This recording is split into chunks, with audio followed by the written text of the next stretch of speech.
A Justiça do Peru condenou nesta segunda-feira, 21, o ex-presidente Alejandro Toledo a 20 anos e 6 meses de prisão por ter recebido propinas milionárias da construtora Odebrecht, em troca de contratos com o seu governo no período entre 2001 e 2006. Segundo as investigações, Toledo aceitou suborno de 25 milhões de dólares para entregar uma licitação da rodovia interoceânica à Odebrecht. Aspas para a Suprema Corte do Peru. Este colegiado assume o pedido feito pela promotoria, a CATA, né, possivelmente, de 20 anos e 6 meses de prisão para o senhor Alejandro Toledo Manrique. Fecho aspas. Deve ser bom, Duda Teixeira, ter uma Suprema Corte assim, que condena políticos poderosos por suborno, que condena ex-presidente da República que recebeu propina, que não fica buscando pelo em ovo.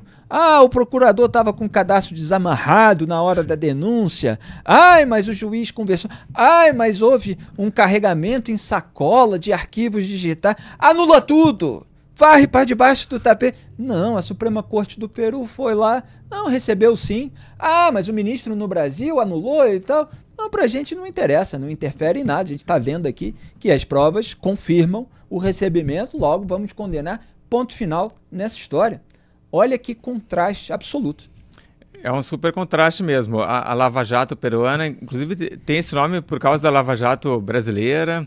Os promotores aqui ajudaram a Lava Jato de lá, passaram conteúdos, né, evidências dos crimes, e a coisa seguiu o seu rumo, com as evidências todas nas mãos. Agora o Alejandro Toledo é condenado. O Brasil exportou primeiro a corrupção, né, as nossas empreiteiras, não só o Odebrecht, né, mas o OAS, também outras, foram para o Peru, foram com muito dinheiro, corromperam todo mundo. O Alejandro Toledo não é o único ex-presidente que foi investigado. O Alan Garcia, também, que assumiu a presidência depois dele, também foi investigado. Aliás, o Alan Garcia até cometeu suicídio quando a polícia chegou para prender ele. O outro era o Ollanta Humala, de esquerda, o Pedro Paulo Kuczynski, de direita. Então, todo mundo acabou caindo aí nessa rede que as empreiteiras brasileiras jogaram por lá. O Alejandro Toledo até tinha ido para os Estados Unidos, a justiça peruana pediu extradição dele, então ele volta para ser julgado no Peru e aí acaba com essa condenação. Ele tem um ponto positivo no currículo dele, que ele assumiu a presidência depois do Fujimori e é um cara que meio que põe o Peru nos trilhos, né? Ele volta com a democracia no Peru, abre o país para o comércio, o país então passa a fazer ali acordos de livre comércio, começa a prosperar economicamente, mas enfim, isso aí realmente não importa nessas horas, né? Cometeu crime de corrupção, tem que ser investigado e aí agora está sendo condenado. Vamos ver o que tuitou o Deltan Dallagnol. Eu tinha falado no outro bloco que eu ia reproduzir aqui, a produção separou o print. Olha aí, 21 de outubro de 2024, a imprensa publica que a Justiça do Peru condenou o ex-presidente Alejandro Toledo a passar o restante de sua vida na cadeia por ter recebido propina de mais de 35 milhões de dólares da Odebrecht, além de outros crimes.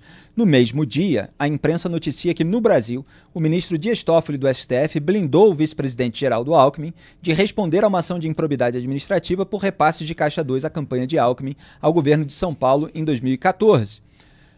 Pode botar o próximo print. E Toffoli quer que você acredite que ele anulou todas essas ações, condenações e processos com muita tristeza. Só um parênteses nosso aqui, o Deltan está falando isso por causa da declaração recente do Toffoli que nós exibimos em vídeo aqui no programa e comentamos. Como é que ficou o título do corte no YouTube? O Teatro da Tristeza de Toffoli. Vale a pena ver esse corte no canal de O Antagonista no YouTube, que é até engraçado, porque é a tragicomédia nacional. A gente exibe o vídeo e ironiza aquele comentário.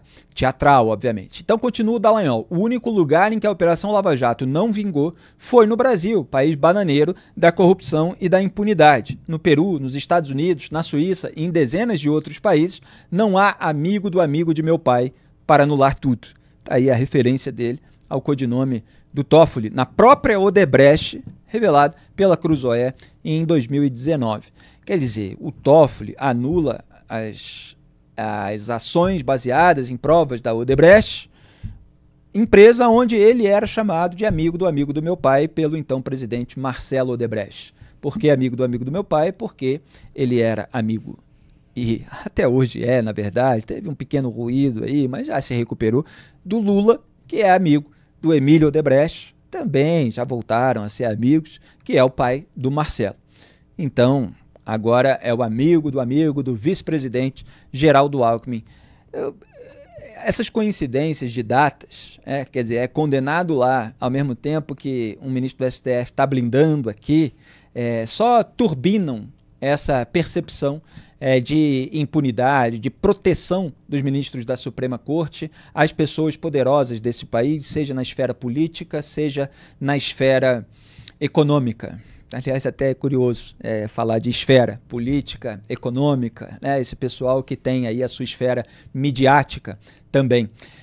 Então, Duda Teixeira, o Brasil continua sendo esse país bananeiro, de fato, nesse tema. Ninguém precisa concordar com posições políticas, partidárias de Deltan Dallagnol para entender o que está acontecendo. Nós mostramos várias condenações, denúncias e até frases firmes de autoridades americanas daquilo que foi decidido nos Estados Unidos, diversas vezes aqui no Papo Antagonista.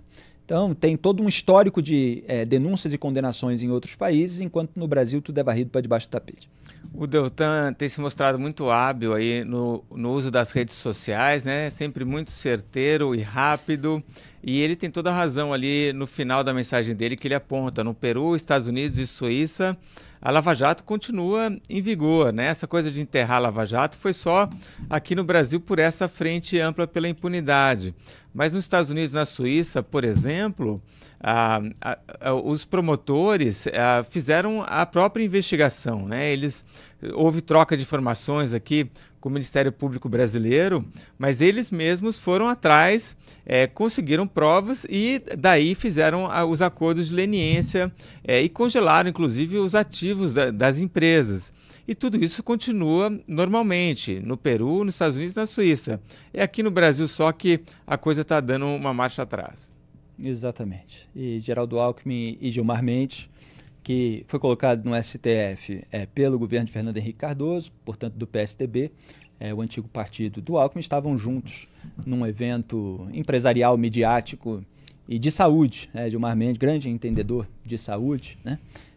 Eles estavam juntos ontem participando. Está aí toda essa proximidade, todo esse alinhamento que existe entre ministros do Supremo Tribunal Federal e políticos que já foram alvo de investigações e delações.